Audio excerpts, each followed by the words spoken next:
사랑하는 성도 여러분, 오늘 우리가 살펴볼 사도행전 1장 말씀은 초대교회 역사에서 매우 중요한 전환점을 보여주는 말씀입니다. 사도행전은 누가복음에서 시작한 예수 그리스도의 그 이야기를 완성하는 책으로 교회의 탄생과 성장, 그리고 복음이 예루살렘에서 시작하여 로마 제국 전역으로 퍼져나가는 놀라운 여정을 담고 있습니다. 오늘 본문은 예수님께서 부활하시고 승천하신 직후의 상황을 잘 보여주고 있는데요, 예수님은 제자들에게 마지막 당부의 말씀을 주셨습니다. 사도행전 1장 4절에 이렇게 기록되어 있습니다. 제가 읽겠습니다. 사도와 함께 모이사 그들에게 분부하여 이르시되 예루살렘을 떠나지 말고 내게서 들은 바 아버지께서 약속하신 것을 기다리라. 오늘 이 말씀, 이 4절의 말씀, 곧 성령 세례를 받을 때까지 기다리라는 하나님의 말씀입니다. 그리고 이 성령 세례를 받은 후에 1장 8절에 이렇게 명령하는데, 이 말씀 잘 아시지요? 우리 1장 8절 말씀 같이 한번 읽겠습니다. 오직 성령이 너희에게 임하시면 너희가 권능을 받고 예루살렘과 온 유대와 사마리아와 땅끝까지 이르러 내 증인이 되리라 하시니라. 아멘.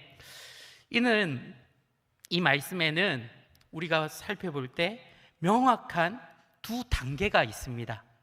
어떤 단계가 있느냐? 오늘 설교 제목과 연관이 있는데요, 첫 번째는 기다림의 단계가 있습니다.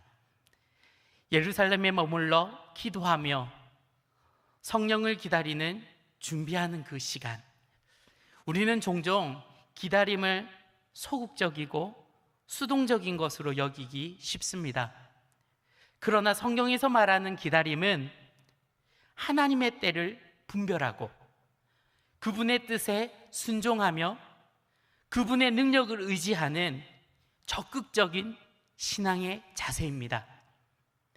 제자들의 그 기다림은 무기력하게 지켜보는 것이 아니라 기도와 말씀으로 무장하며 하나님의 그 계획에 동참할 준비를, 전투할 준비를 이제 하는 거룩한 시간이라는 것이죠. 둘째로 증인의 단계입니다. 이것은 성령의 능력을 받고 세상으로 나아가 그리스도인의 삶이 어떤 삶인지를 보여주며 나타내며 세상과 부딪히며 증인의 삶을 살아내는 것입니다. 오늘날 우리에게도 이 진리가 무엇인지 말해주고 있습니다. 여전히 기다리는 그 단계에 머무는 우리의 모습이 아니라, 그렇다고 기다림 없이 성급하게 행동이 먼저 나가는 것이 아니라 진정한 기다림, 성령의 능력을 받고 그 능력으로 땅끝까지 복음을 증거하는 예수님의 제자가 되어야 될 줄 믿습니다. 오늘 말씀을 통해 우리는 초대교회가 보여준 올바른 기다림, 그 기다림이 어떻게 예수님의 사명으로 이어지는지, 특별히 베드로를 중심으로 초대교회가 세워지는 모습을 우리가 볼 텐데, 베드로의 그 지도력과 더불어 교회 안에 직분이 세워지는 그 과정이 어떠했는지, 우리가 이제 임직식을 앞두고 있습니다. 이 앞둠에 있어서 우리의 직분, 우리의 자리, 우리의 삶의 모습이 어떻게 나아가야 될지, 우리에게 맡겨주신 그 직무가 무엇인지를 오늘 말씀을 통해 살펴보겠습니다. 먼저 오늘 본문 12절 말씀입니다. 제가 읽겠습니다. 제자들이 감람원이라 하는 산으로부터 예루살렘에 돌아오니 이 산은 예루살렘에서 가까워 안식일에 가기 알맞는 길이라. 제자들이 감람원에서 예루살렘으로 이동하는 모습은 단지 장소 이동만을 알려주는 것이 아닙니다. 제자들에게 예루살렘은 어떤 곳입니까? 바로 고통과 두려움의 장소였습니다. 바로 그곳에서 그들이 따르던 스승 예수님이 십자가에 달려 죽으셨고, 그들 자신도 체포될 위험에 노출됐던 곳이 예루살렘입니다. 그럼에도 불구하고 제자들이 예루살렘으로 돌아온 것은 주님의 명령에 순종하기 위해서였습니다. 인간적으로 생각해 보면 예루살렘을 피해 갈릴리로 돌아가는 것이 훨씬 안전했을 것입니다. 자기 고향으로 가는 것. 그러나 그들은 주님의 말씀을 따라 위험한 예루살렘으로 돌아왔습니다. 이것이 바로 순종하는 기다림의 첫 걸음입니다. 우리의 신앙에서도 마찬가지입니다. 하나님의 뜻을 따르는 것이 항상 편하고 안전한 길은 아닙니다. 때로는 우리를 불편하게 하고 위험에 노출되게 만듭니다. 그러나 이 진정한 신앙은 상황을 보고 판단하는 것이 아니라 하나님 말씀을 듣고 그 말씀에 민감하게 귀 기울이며 하나님께 묻고 더 나아가는 순종의 발걸음이 우리에게 필요합니다. 본문 13절과 14절에는 제자들이 함께 모인 장소가 나타나는데 많은 사람들이 기록되어 있습니다. 이들이 모인 곳은 마가 다락방이었고 거기에는 11사도뿐만 아니라 여러 여인들과 예수님의 어머니 마리아 그리고 예수님의 형제들까지 함께 모였습니다. 총 성경에는 120명 정도라고 표현하였는데 우리 한번 15절 말씀 한번 볼까요? 15절 말씀 함께 보도록 하겠습니다. 모인 무리의 수가 약 120. 그때에 베드로가 그 형제들 가운데 일어서서 이르되 아멘. 제가 150명이라고 했나요? 아니죠. 120명입니다. 예. 그런데요, 우리가 지금 15절을 읽었는데 그 앞절을 보시면요, 14절을 보시면 여자들과 예수의 어머니 마리아와 예수의 아우들과 더불어 마음을 같이하여 오로지 기도에 힘쓰더라라고 말씀합니다. 여기서 마음을 같이하여라는 표현, 헬라어로 호모투마돈이라는 표현인데요. 이것은 단순히 한 자리에 모인 것을 넘어 완전한 영적 연합을 의미합니다. 다시 말해 이 영적 연합은 친목이나 협력 이것이 아니라 같은 믿음, 같은 마음으로 하나님께 집중하는 것을 뜻합니다. 성령 안에서 마음과 생각, 목적이 하나로 묶여져서 서로를 세우고 그리스도의 몸을 이뤄나가는 일, 이것을 마음을 같이 하여 호모투마돈. 따라서 마음을 같이 한다는 것은 사람의 노력으로 되는 것이 아니라 하나님이 주시는 은혜로 이루어지는 거룩한 연합입니다. 또한 이어서 나오는 오로지 기도에 힘썼더라. 여기서 힘썼더라. 헬라어로 많이 하는데요. 프로스카르테레오.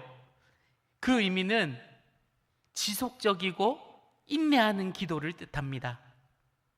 일회성의 기도가 아니라 지속적으로 전심전력을 다하는 기도를 말하고 있습니다.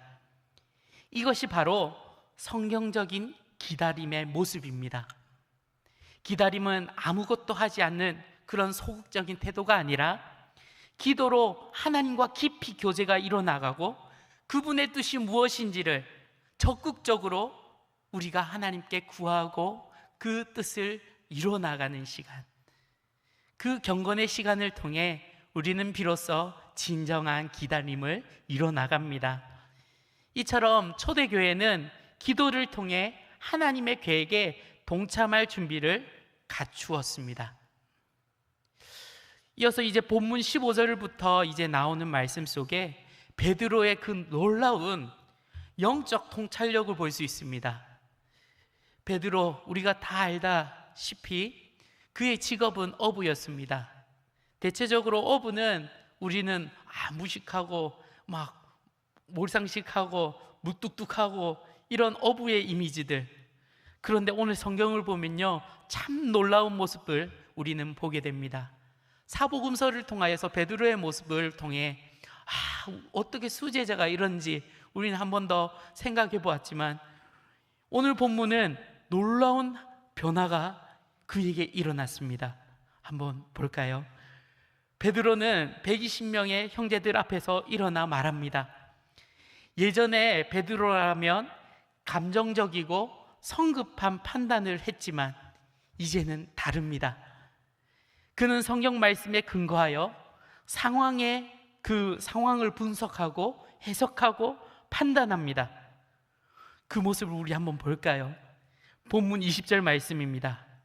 20절 말씀에 베드로는 시편에 기록하였으되라며 이렇게 말하면서, 베드로는 이렇게 각주, 우리 좋은 성경에는 기역점, 리은점 이렇게 적혀 있는데 보이시지요? 네. 기역 보시면 시편 69편 25절의 그 각주, 그리고 또 리은 109편 8절을 인용하여 가룟 유다의 그 배신과 그 결과에 대해 설명하고 있습니다. 특히 109편 8절에 그의 연수를 짧게 하시며 그의 직분을 타인이 빼앗게 하시며 라는 말씀을 통해 베드로는 중요한 결론을 짓는데요, 가룟 유다가 버린 이 사도의 직분을 그냥 비워둘 수 없고 다른 사람으로 반드시 채워야 한다는 것을 깨닫게 됩니다. 베드로는 직분을 사람의 그 조직이나 편의에 의한 것이라 보지 않았습니다. 그는 직분이 하나님의 계획과 섭리 안에 세워지는 것을 통해 성경 말씀에 근거하여 회복의 길을 찾고 깨닫게 됩니다. 그리하여서 16절 말씀 이렇게 말씀하는데요, 형제들아, 성령이 다윗의 입을 통하여 예수 잡는 자들의 길잡이가 된 유다를 가리켜 미리 말씀하신 성경이 응하였으니 마땅하도다라고 말씀합니다. 베드로는 유다의 배신이 단순한 불행한 사건이 아니라 성령께서 다윗의 입을 통하여 미리 말씀하신 예언의 성취라고 말하는 것이지요. 즉, 이 모든 일이 하나님의 계획 속에서 일어난 사건임을 보여주고 있습니다. 베드로의 그 해석은 초대교회가 앞으로 나아가야 할 그 방향을 보여주고 있습니다. 그것은 바로 말씀을 붙들고 상황을 해석해내고 말씀에 따라 행동하는 이 모습. 우리도 마찬가지입니다. 삶에서 일어나는 크고 작은 일들, 모든 결정을 내릴 때 말씀의 통찰력으로 바라보고 하나님을 의지해야 됩니다. 그럴 때 우리는 하나님의 뜻을 깨닫고 그 뜻에 순종하는 길을 주님께서 보여주시며 인도하십니다. 지난달 우리 교회에 진행된 제5기 WDTS 훈련을 보면서 이 장면이 참 선명하게 떠올랐습니다. 말씀을 붙잡고 기도하는, 하나님께 묻고 그 뜻을 발견하는 그 순종의 모습들, 한 분 한 분을 볼 때마다 우리 성도들의 간증을 통해 정말 초대교회의 제자들이 보여준 모습이었구나, 성령이 일어나가고 있는 이 모습이 오늘 이 자리 가운데, 우정교회 가운데도 일어나고 있구나라는 것을 발견하였던 것입니다. 사랑하는 성도 여러분, 이처럼 우리는 말씀을 근거하여 하나님께 구하고 기도하며 어떤 상황 속에서도 하나님을 의지하며 말씀으로 살아내는 귀한 거룩한 삶인 줄 믿습니다. 베드로는 새로운 사도를 세우기 위해 구체적인 자격 요건을 제시합니다. 우리가 읽진 않았지만 21절과 22절 말씀 우리 같이 한번 읽어볼까요? 같이 읽겠습니다. 사도행전 1장 21절 22절 말씀. 이러함으로 요한의 세례부터 우리 가운데서 올려져 가신 날까지 주 예수께서 우리 가운데 출입하실 때에 항상 우리와 함께 다니던 사람 중에 하나를 세워 우리와 더불어 예수께서 부활하심을 증언할 사람이 되게 하여야 하리라. 할렐루야. 여기서 사도가 되기 위한 조건 두 가지가 또 나타납니다. 첫째로 예수님의 지상 사역을 직접 목격한 사람이어야 했습니다. 그 사람이 누굴까? 둘째로 예수님의 부활을 증언할 수 있는 사람. 이 기준이 매우 중요했기에 사도직은 단순한 종교적인 직책, 직무가 아니라 예수님의 삶과 부활의 그 현장을 알고 있는 자, 증언해내는 자가 그 다음 제자로 세워진다는 것입니다. 성경에는 이 두 기준을 통해 두 사람을 택합니다. 바로 바사바와 마띠아였습니다. 그러나 여기서 놀라운 것은 그들이 인간적 판단이나 다수결 투표로 결정하지 않았습니다. 그들은 24절 말씀과 같이 먼저 하나님께 기도하고 25절 말씀 어떻게 합니까? 이 두 사람 중에 누가 주님께 택하신 바 되어 봉사와 및 사도의 직무를 대신할 자인지를 보이시옵소서라고 이제 기도하면서 결과 제비 뽑아 마띠아가 사도의 직분을 맡게 됩니다. 우리는 참 잘 재지요. 누가 이렇고 이래서 안 된다. 이래서 넌 된다. 우리는 이렇게 요건과 자격을 우리의 기준으로 세울 때가 참 많습니다. 그러나 오늘 이 사도 초대교회의 이 모습을 통해 성경을 근거하여 어떻게든 하나님의 뜻을 구하려는 기도의 모습을 우리는 보게 됩니다. 그런데 이 초대 사역의 그 원리를 우리는 세 가지로 이렇게 요약할 수 있는데요. 먼저 첫째, 기도입니다. 기도로 준비하는 것. 모든 결정 과정에서 기도가 우선순위입니다. 이는 사람의 지혜나 경험보다 하나님의 뜻을 구하는 것이 먼저입니다. 그리고 두 번째는 사람 편에 최선을 다하는 우리의 섬김의 열심입니다. 자극 요건을 분명히 하고 적절한 후보자들이 나왔을 때 오늘 제자들은 그곳에 모인 자들은 이를 위해 기도하며 추천할 수 있는 이 일들, 내가 할 수 있는 영역에서 최선을 다하는 모습을 보게 됩니다. 기도와 함께 실질적인 노력과 그 모든 모습 속에 우리의 모습, 특별히 오늘 우리 이 자리에 있는 우리 성도들 한 분 한 분 기도로 세워지고 참 열심으로 사부 예배까지 드리고 있지 않습니까? 하나님께서 귀한 은혜를 부어주시고 오늘도 주께서 우리에게 주신 이 직무, 우리의 직분을 잘 감당케 하여 주실 줄 믿습니다. 셋째로 최종 결정은 내가 하는 것이 아니라 하나님께 맡기는 것입니다. 제비를 뽑아 하나님의 뜻을 구하는 것. 사람의 판단, 우리의 판단은 한계가 있습니다. 우리는 그것을 인정해야 합니다. 그러나 하나님께 온전히 맡겨드리며 이를 위해 기도로서 우리는 힘써 나아갈 때 하나님은 이루어 주십니다. 이처럼 이 세 가지 원리가 있을 때 앞서 우리 선배 우리 신학자들이 세운 우리 하이델베르그 요리문답 32문에 이렇게 질문합니다. 어떤 질문을 하느냐? 32문에 그리스도인이라 불리는 까닭은 무엇입니까? 라는 질문에 대해 이렇게 대답합니다. 제가 한번 읽어보겠습니다.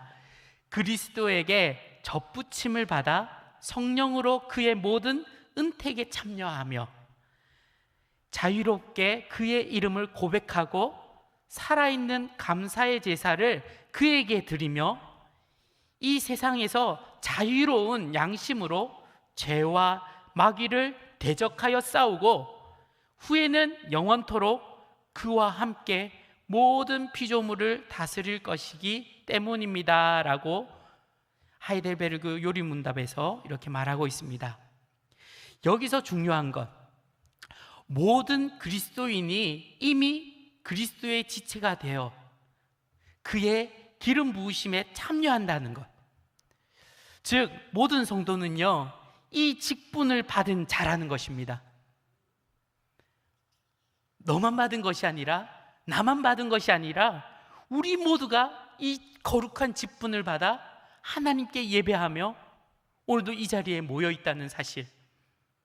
이제 말씀의 결론을 맺겠습니다. 사랑하는 성도 여러분, 오늘 말씀을 통해 우리는 매우 중요한 진리를 깨달았습니다. 그것은 직분이 단지 목사, 장로, 집사만 되는 것이 아니라 모든 성도는 이미 그리스도의 지체가 되어 그분의 사명에 동참할 직무를 받은 자들입니다. 할렐루야.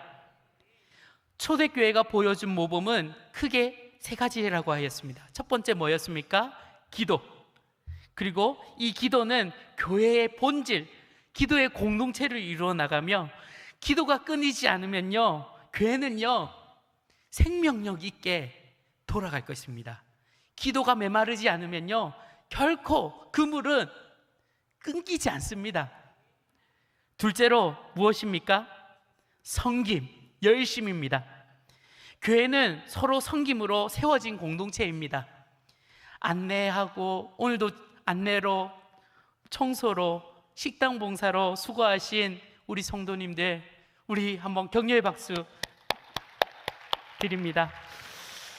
참 다양하게 우리는 섬김의 자리를 누립니다. 일을 하는 것이 아니라, 일을 시키는 것이 아니라 우리는 누리는 자들입니다.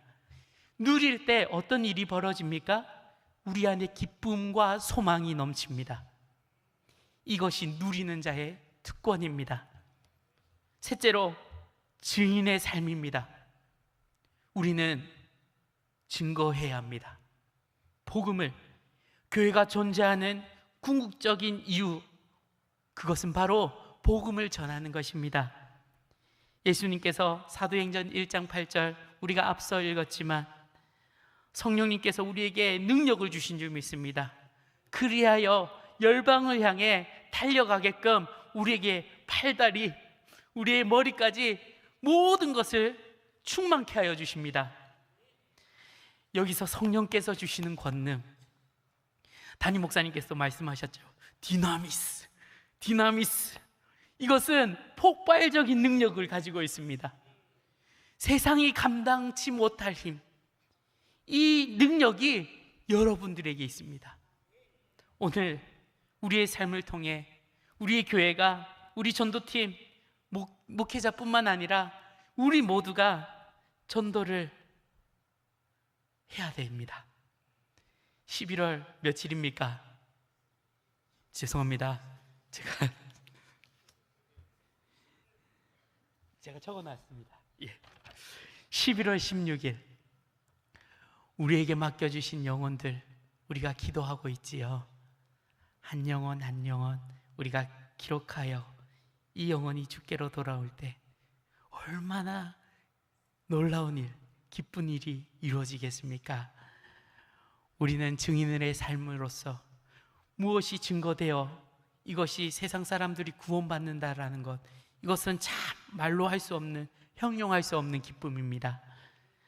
모든 성도가 각자의 자리에서 삶으로, 말로, 행동으로 복음을 증거할 때 비로소 직장, 가정, 이웃, 이 모든 삶의 영역이 살아있는 복음의 현장으로 바뀔 것입니다.